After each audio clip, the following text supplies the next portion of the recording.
Hello master നമസ്കാരം, production കൺട്രോളറാണ്. നമസ്കാരം. പറയൂ. നമുക്ക് ഒറ്റപ്പാലത്ത് ഒരു 18 ദിവസത്തെ ഷെഡ്യൂൾ ഉണ്ടാവും. 18 ദിവസം എന്ന് പറഞ്ഞാൽ അത്ര ദിവസം നിൽക്കണ്ടേ ഇവിടെ. അപ്പോൾ അതിനനുസരിച്ചുള്ള സ്ഥലം വേണം. മാസ്റ്റർക്കും ടീമിനും താമസിക്കാൻ ഞാൻ 1-2 സ്ഥലങ്ങൾ നോക്കി വെച്ചിട്ടുണ്ട്. അതിൽ ഒരെണ്ണം എന്തായാലും ഇഷ്ടപ്പെടും. ശരി, അത് നോക്കാം. ലൊക്കേഷൻ അയക്കാം. അത് നോക്കാം. നിങ്ങൾ ലൊക്കേഷൻ അയച്ചാ? ശരി, പെട്ടെന്ന് അയച്ചാ. ഓക്കെ, പോവാ. ഓക്കെ.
ഒരു ആക്ടറും ഫൈറ്റ് മാസ്റ്റർ എന്ന നിലയ്ക്ക് ഞാൻ പല നാടുകളിലും ഇങ്ങനെ ഷൂട്ടിങ്ങിന് വേണ്ടി പോകുമ്പോൾ പല ഹോട്ടൽസും ഓരോ ഗസ്റ്റ് ഹൗസ് എല്ലാം കുറേ സ്ഥലത്ത് ഞാൻ കറങ്ങിക്കൊണ്ടിരിക്കും. അപ്പോൾ ഞങ്ങളിങ്ങനെ നോക്കുമ്പം ഈ ഒറ്റപ്പാലത്തുള്ള ലക്കിടിയിലെ 5 സീസൺസ് എന്നൊരു ഗസ്റ്റ് ഹൗസ് ഞാനിവിടെ വന്ന് സ്റ്റേ ചെയ്തു. അതിൻ്റെ പ്രത്യേകത എന്ന് പറഞ്ഞാൽ ഇവിടെ വന്ന് ടർഫുണ്ട്, അതേമാതിരി ബാഡ്മിൻ്റൺ കോർട്ടുണ്ട്, ജിമ്മുണ്ട്, എല്ലാത്തിനുള്ള സൗകര്യമുണ്ട്. പിന്നെ നോക്കുമ്പോൾ ഞങ്ങൾക്ക് ഫൈറ്റിൻ്റെ അസിസ്റ്റൻ്റെല്ലാം റിഹേഴ്സൽ ചെയ്യാനുള്ള പറ്റിയ ഹാള് അതെല്ലാം അവർ ഫ്രീ ആയി തരാമെന്ന് പറഞ്ഞു. അങ്ങനെയും ഞങ്ങൾ നോക്കുന്നത് വൈകുന്നേരം ആകുമ്പോൾ ഞാൻ പോയി ജിമ്മിൽ പ്രാക്ടീസ് ചെയ്യുന്നുണ്ട്. എല്ലാത്തിനും പറ്റിയൊരു സ്ഥലമാണ് ഇത് 5 സീസൺ എന്ന് പറഞ്ഞ ഒരു ഗസ്റ്റ് ഹൗസ്. പക്ഷേ ഇവിടെ വന്ന് താമസിക്കുമ്പോൾ നമുക്ക് ഭയങ്കര റിലീഫായിരിക്കും. ഇത്രയും നമ്മൾ കഷ്ടപ്പെട്ട് അവിടെ ഫൈറ്റെല്ലാം ചെയ്ത് വന്ന് ഇത്രയും ഇവിടെ നിൽക്കുമ്പോൾ ഇവിടെ വന്ന് താമസിക്കാനുള്ള ഒരു ബെറ്റർമെൻ്റ് ഉള്ള സ്ഥലമാണ് ഇത്. നമ്മൾ എത്രയോ സ്ഥലത്ത് പോയി താമസിക്കുന്നുണ്ട്, എന്നാൽ കൂടി ഇവിടെ വന്ന് താമസിക്കാൻ മൈൻഡിന് വേറെ തന്നെ ഒരു റിലീഫ് കിട്ടുന്നൊരു സ്ഥലമായത്.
Thank you for choosing Tri Sports and 5 Seasons. Okay, ഇപ്രാവശ്യം സ്റ്റേയെല്ലാം ഭയങ്കര സൂപ്പറായിരുന്നു. Thank you.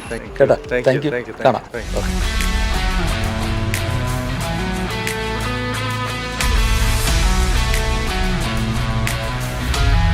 5 Seasons Service Apartments and Tri Sports Arena, Poly Garden Road, Lekri, Ottapalam.